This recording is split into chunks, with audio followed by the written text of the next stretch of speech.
I made $315,000 in just 1 month with Amazon KDP.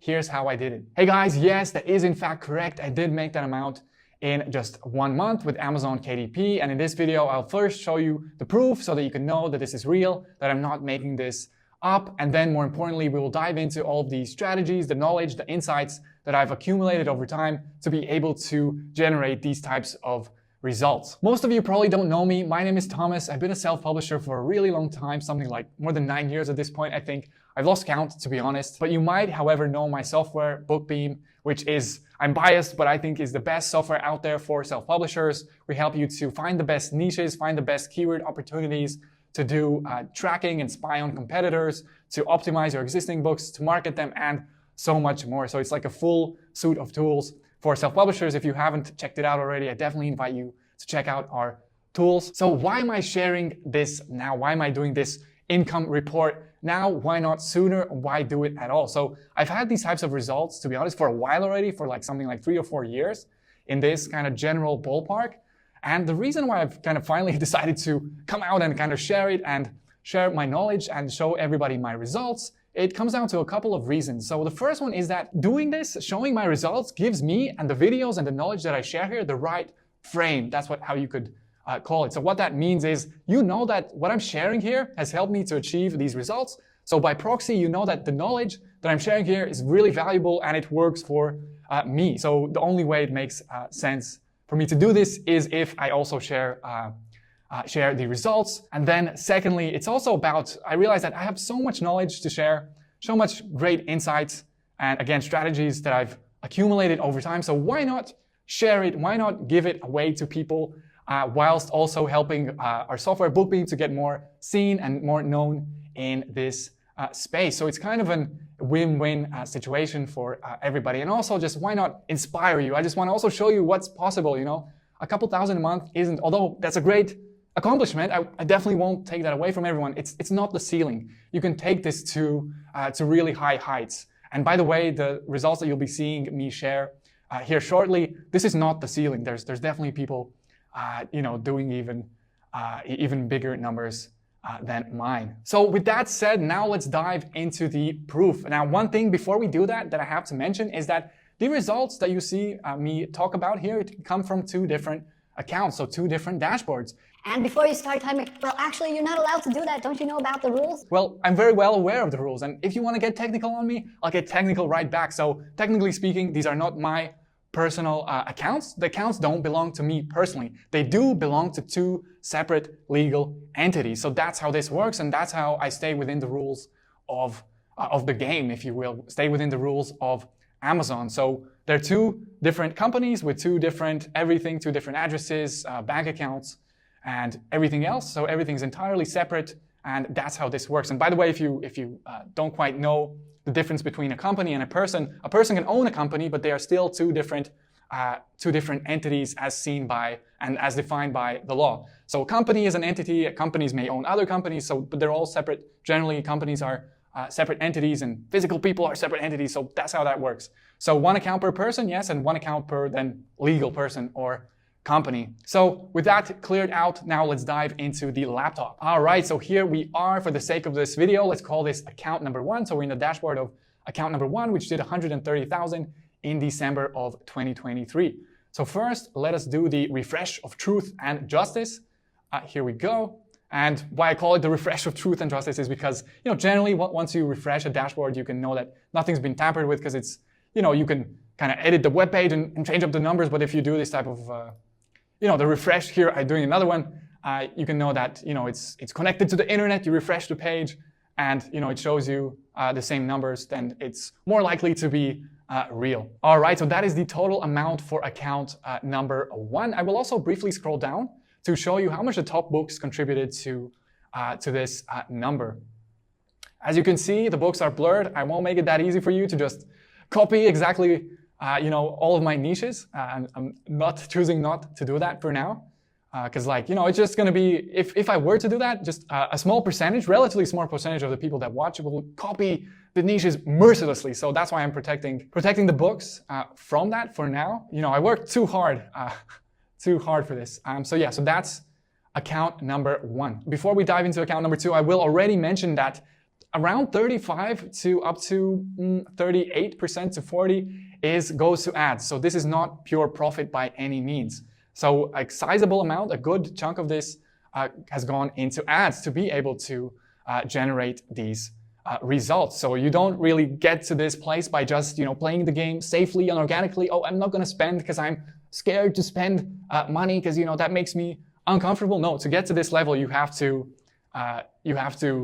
do quite a bit of spending. You have to be very well versed in Amazon ads, amongst other things. But anyway, we'll get into that later in this video. Now let's go to dashboard number 2. All right, so here we are in account number 2.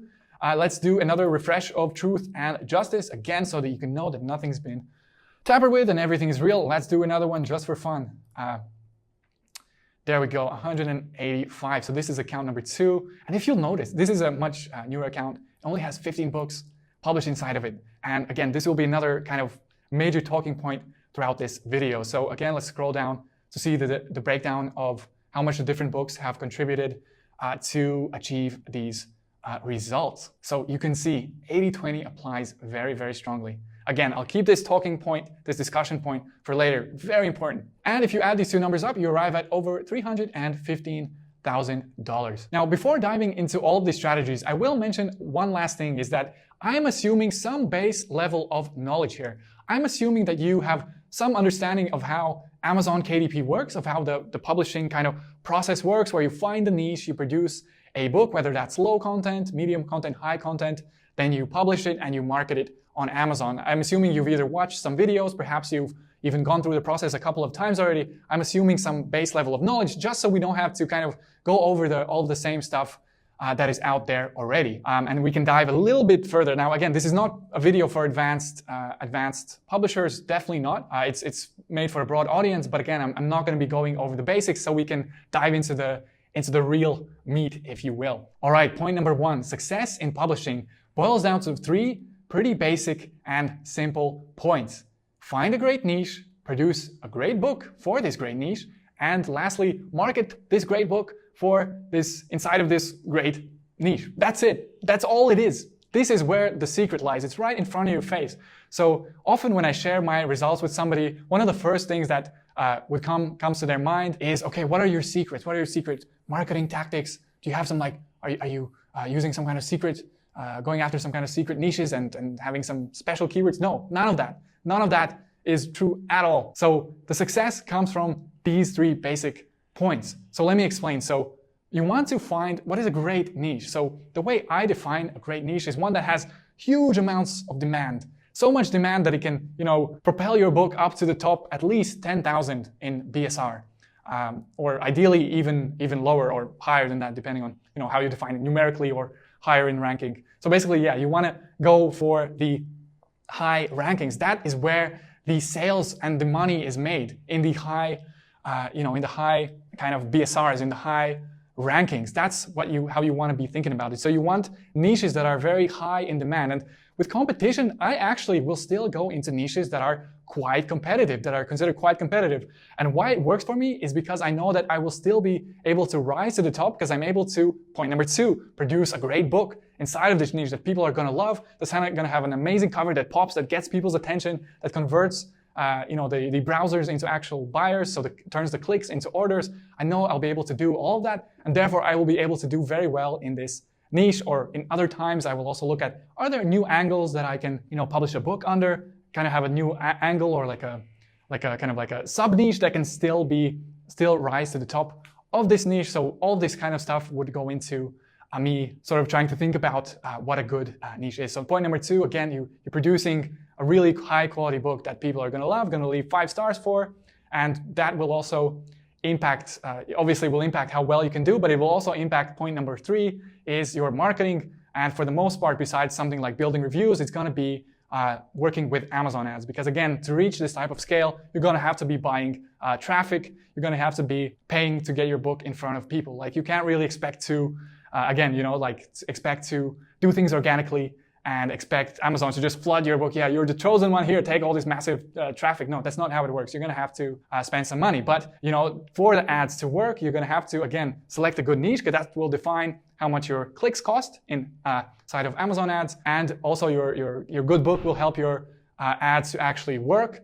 Because a book that converts well, that people like, the clicks convert into orders, and therefore the ads can work, and they can be actually cost effective instead of losing you money. So everything stands on these three pillars. You'll see as we go throughout this video, everything kind of goes back to these three core essential points. All right, so point number 2: produce less books but make them high quality and in great niches. What I've been seeing in the last probably few years already in this space, and it's probably coming from the KDP low content side of things, is that people think that they will just pump out loads and loads of garbage, just like dozens of low quality books. What I've seen even myself, some people like uploading the same book with just a small color change inside the cover. So everything's exactly the same. The interior is the same. The cover is almost the same from one to the next, except that there's a color change on the background of the cover. And they just like pump this out like 10 times or more. And they're just like, spamming the marketplace with low quality nonsense. And this is kind of this low content mindset that people think that, okay, the way to achieve scale is to just pump out this low quality stuff at scale. And that's how I'm going to, grow my income. Probably whoever came up with this, I think this is what their thought process was like. They looked at their dashboard.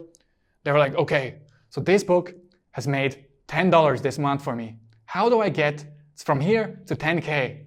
I know, I will do the same thing 1,000 times. And then they went on to publish dozens and dozens and hundreds of books that are low quality, most of which are getting 0 sales. And it's just, Amazon doesn't like this, that it's spamming their marketplace with the low quality stuff that you potentially just, didn't even produce the interior, you just took it from somebody from somewhere. That stuff doesn't work. So if you think about this for a brief moment, how could this ever work? You only have so much time, so much energy, and so much money. How are you going to spread yourself so thin? The books are going to be just of garbage quality if you're going to produce them at such a scale. And how are you going to market them? How are you going to build reviews for them? People who are not doing that, who are like, whose focus is more narrow, they're going to just outcompete you in all of the categories. And not to even mention that like you're never going to get like this consistent, even at a low level, you're not going to get like consistent sales from this like plethora of books that you might be publishing, which might be, whatever, low content or medium content. You're not going to get those few sales. That's just never going to work. It's just such a crappy mindset that somebody made up, and it's just like everybody's thinking, yeah, this is the way to go. No, it's not the way to go. You need to go actually the opposite direction.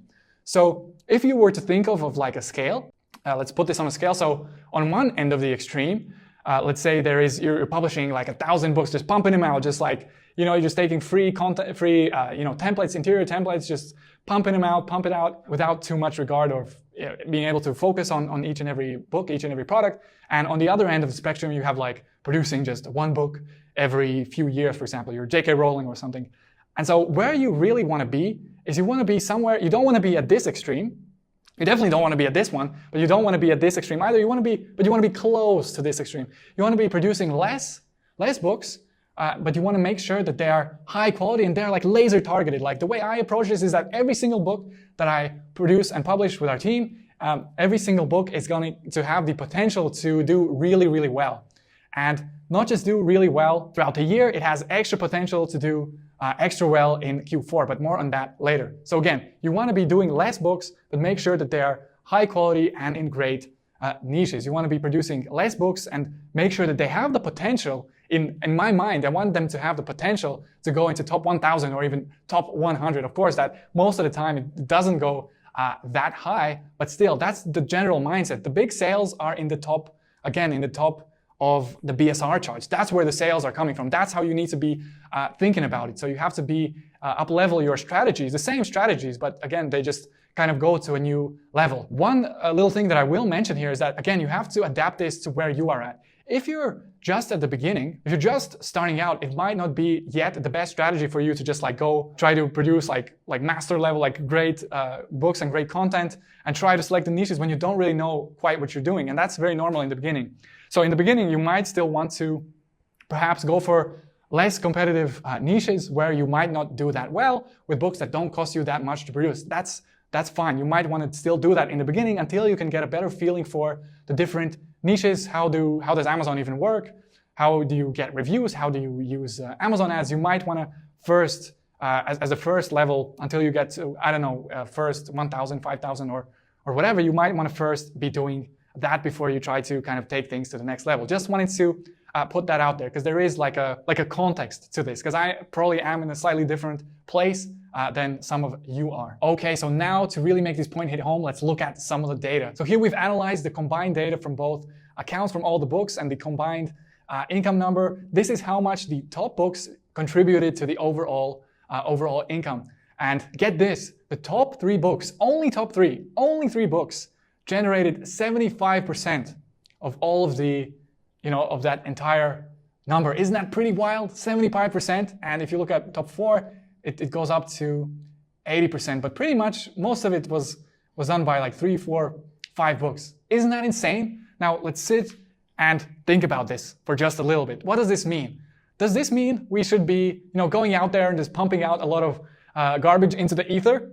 Or should we perhaps kind of reconsider our strategy a little bit and instead do what I told you earlier in this video? So this is like the data, my data backs this up. This is what I've been noticing in my dashboard. And if you look at anybody else's, results, usually there will be some heavy hitters, some books that produce like a lot of large chunks of the overall results. And that's just generally how things are distributed in life, in everything. It's the 80-20 Pareto's principle. You've probably heard it by now, discovered by an economist back in, I believe, was it the 20th century, where in life things are unevenly distributed. So only a lot of the results, a lot of the outputs come from a small amount of the inputs. And it's very true here in our business, in our little corner of the world. It's definitely very, very true. So instead of going out there and pumping a lot of nonsense into the ether, tone things down and produce less stuff, but in the right places. So I'm taking less bets, but I'm making sure that they are, think of yourself as an investor. You're placing less bets, but you're trying to, catch that unicorn investment. You're trying to make that, those bets really go far. One thing I'll mention here as well is that the books are counted as one book. If it gets translated into, let's say, 4 different languages, which some of them are, I still count it as one book. Just because it's been translated and it shows that as a separate listing on Amazon doesn't mean it's a different book. Just FYI. Also, some of you might be wondering, out of how many total books is this? Books that contributed meaningfully to the revenue, although I don't quite have this number here on the slides at the moment. The books that contributed meaningfully to the income are only around 30 to 40. Even though we've published more under especially the first account, things move on, trends die, etc., etc. The more you've had the account, there's books that are not doing anything. I'm sure you guys know how that works. So anyway, it's a small amount of books. You want to be doing less stuff and make sure it's really, really good and has the potential to, go very far. Again, the way I think about this at this point is I want every single book that we make to have the potential to be a contributor like the top 3 or 4 books are here. I want it to be like a heavy hitter. That's my intention for it, and that's the lens that I look at it from. And that's how you, at least from what I've seen and everybody else that I've, who has shared their results, that's how it always looks like. You have some books that are doing really, really well, and that's how you create results. Now, another thing I feel the need to talk about here is that there is a really bad, really rotten mindset floating around our space where people think that they can get without giving first. They want to get the royalties, the sales, the income without first investing their time, money, energy into their business. You have to feed your business first before you can expect it to feed you with sales, income, and royalties. That's a very core principle. So people come in here, I don't know why, probably the gurus have told them that, you'll just throw up this journal, no content product up there on Amazon, and in no time, in 1 month, you'll be making 10K a month. It's so easy, and nobody's talking about this model. It's just they tell you whatever you need to hear, and some of the beginners are so naive. This is what they want to hear. They want to make money with no investment and no skills and no anything. Whilst Amazon KDP is an awesome business, it's never true that you don't have to invest anything, give anything, and you can get something for nothing. So I would highly advise, if you feel that might be you, I highly advise you get rid of that mindset, because you do have to invest in making great books. You do have to perhaps invest in software to help you find all the best niches, keywords, to help you along in so many of the processes in your journey. You do have to also invest in yourself. Invest in figuring out how does all of this work, and know that yes, it will take time. It's not going to happen in a few weeks. Those are anomalies. Yes, some people can get results really quickly, but that's the exception. That's not how things are most of the time. It takes time. You have to figure this out. I've been at it for so long. It takes time to figure out, like, how does it work? You know, how do the keywords work? How do people shop on Amazon? How can I produce better books? All of it takes time before you can see results. So that delayed gratification will really, you know, be important here, just like in any other major endeavor in life. It's going to take a while for you to see the results. So this is something that I really wanted to address. I've been seeing this and it's like, you know, gives me a headache. Part of why I mentioned this is because, like, when I would do a video on the best niches and I would show a book that is harder to produce, people would be complaining, oh, it's too difficult. Do you want results or not? This is a good niche. And the fact that it's difficult is actually good. It raises the barrier to entry. The fact that something is more difficult to produce, takes more money to produce, that is actually a good thing, provided that there are sales and demand. So it kind of sets you apart from, you know, it helps, it's like a barrier, natural barrier for everybody else, because it's difficult. A lot of people won't do it, so if you do it, it's good for you. All right, so next, I already know what question you probably had in your mind when I was showing you the results is, what kind of books do you publish? What kind of books do you produce? What books contributed and created those results? And the answer is, I would categorize the books as medium content, where, you know, there's probably low content, medium content, and high content, where high content is probably pure text, like a classic nonfiction or fiction book, perhaps. Then you have low content, which is something like journals, notebooks, maybe puzzle books, maybe coloring books. I'm not sure where you put that.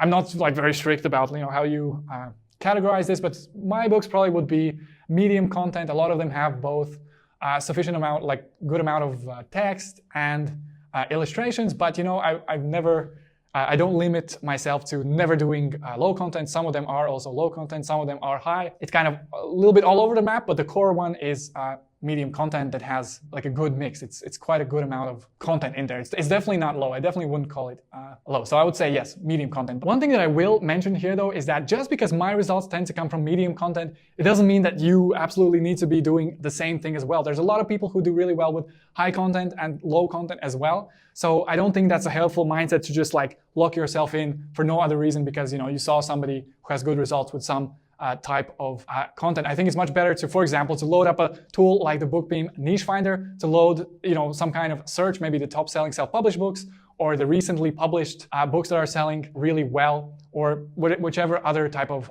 search, and then look at what is, you know, what do the results show you? What do they tell you? Which types of niches are currently doing really, really well, and where could you produce a high quality book and also do really, really well in? So that's, I think, a much better way to look at it rather than, you know, just arbitrarily limiting yourself to one, to some kind of category. All right, so with that covered, the basics, the fundamentals, which are really, really important, that covered. Now let's talk about Q4, which is Q4 or the last 3 months of the year, which is when the holiday sales boom is happening. So those results that you saw me show you are from Q4, from the last month of Q4, December. So why is Q4 this kind of special thing? You might have heard it before. People talk about it in a kind of a special way. And the reason is that everybody's buying gifts for their loved ones, for their friends, family, aunts and uncles, maybe colleagues. So everybody in their life they're buying gifts for.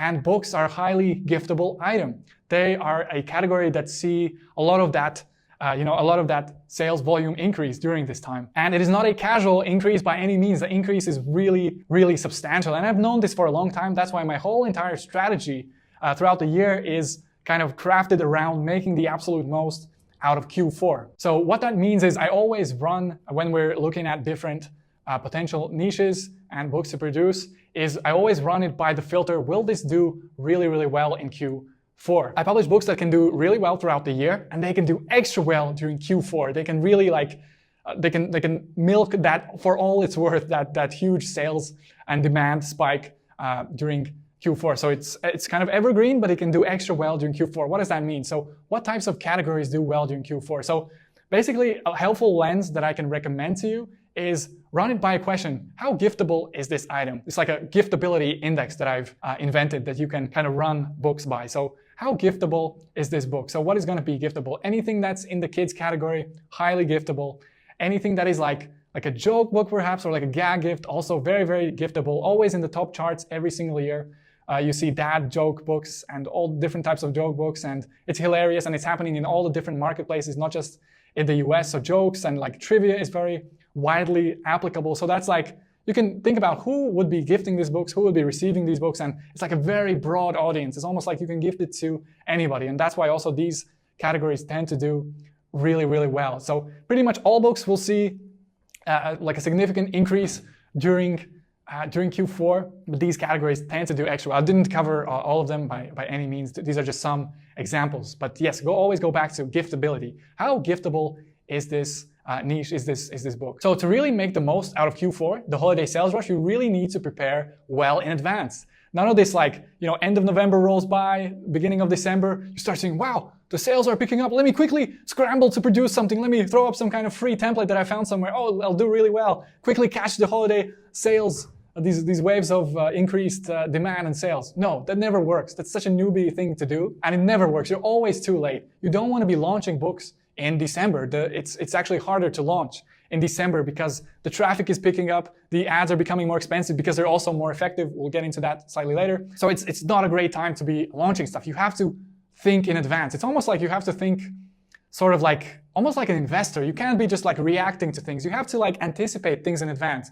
And one thing you can know for sure, as end of November comes by, the demand will be increasing. It comes by every year, and every year it leaves on December 22nd or so. When everybody's done shopping, they're having shopping hangover. So you have to anticipate it in advance. So for example, my current publishing kind of plan throughout the year is built around the fact that there will be Q4 and we want to be ready for Q4. So for example, during Q1, which is January, February, we're producing books, producing new stuff. We're working on making it. Then in spring or summer, we're releasing it, building up the reviews, so that when Q4 rolls by, we're ready to really make the absolute most out of it. Your books are in solid positions since you launched them in summer or spring. They have a good amount of reviews on them, and they're ready to really make the most out of Q4. Because if you're scrambling to do things late, it's just you're never going to be able to make the most out of this opportunity that comes by every year. All right, so now let's talk a little bit about Amazon ads,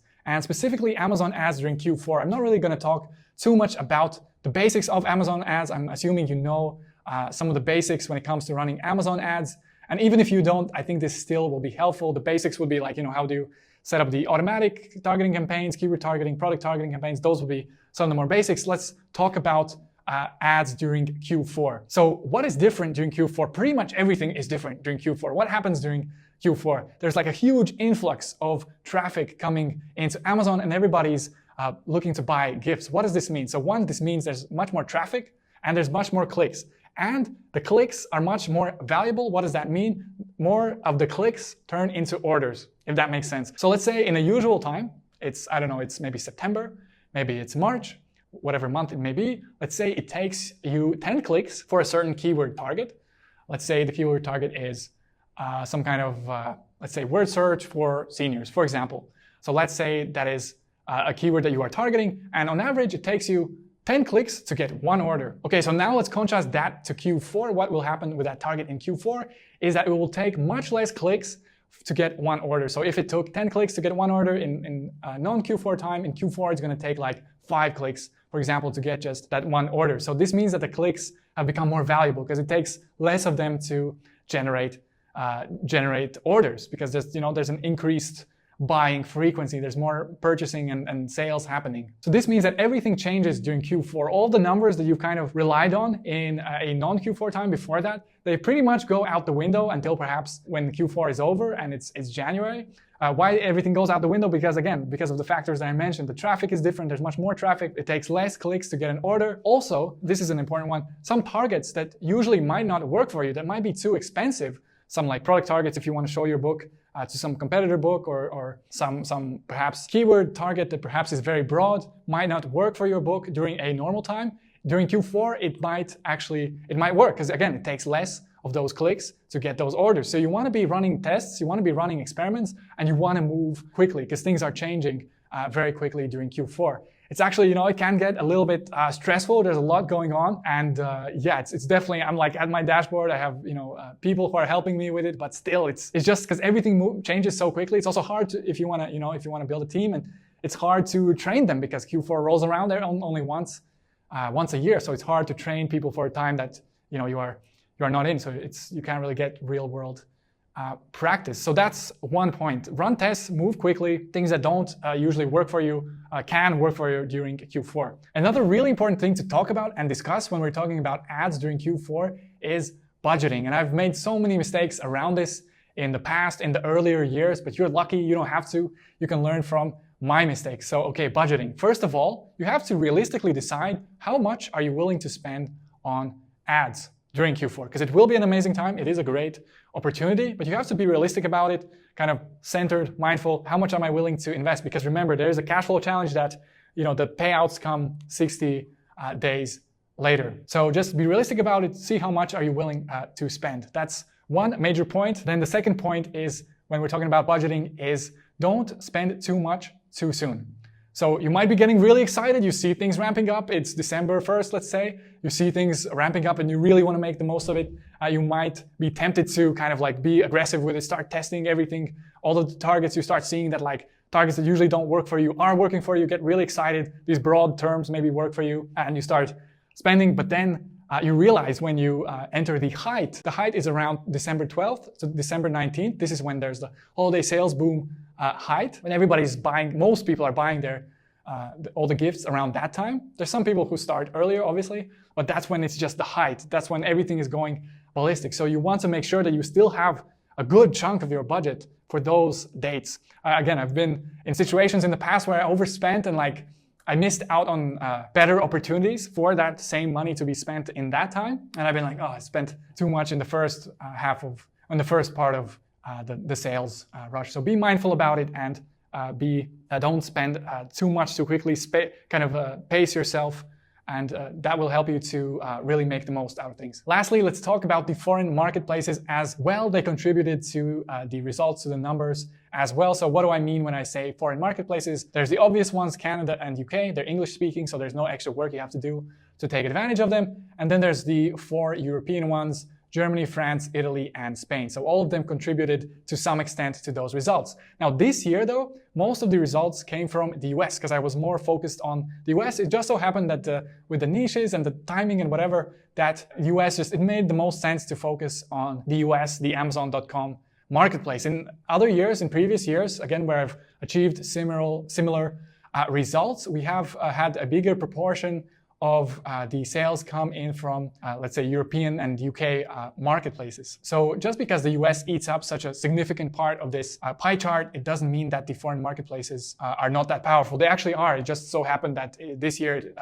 it made more sense for me to double down on the US, whereas in other years I was more focused in the foreign marketplaces. And this year as well, I think I left so much on the table in the foreign marketplaces.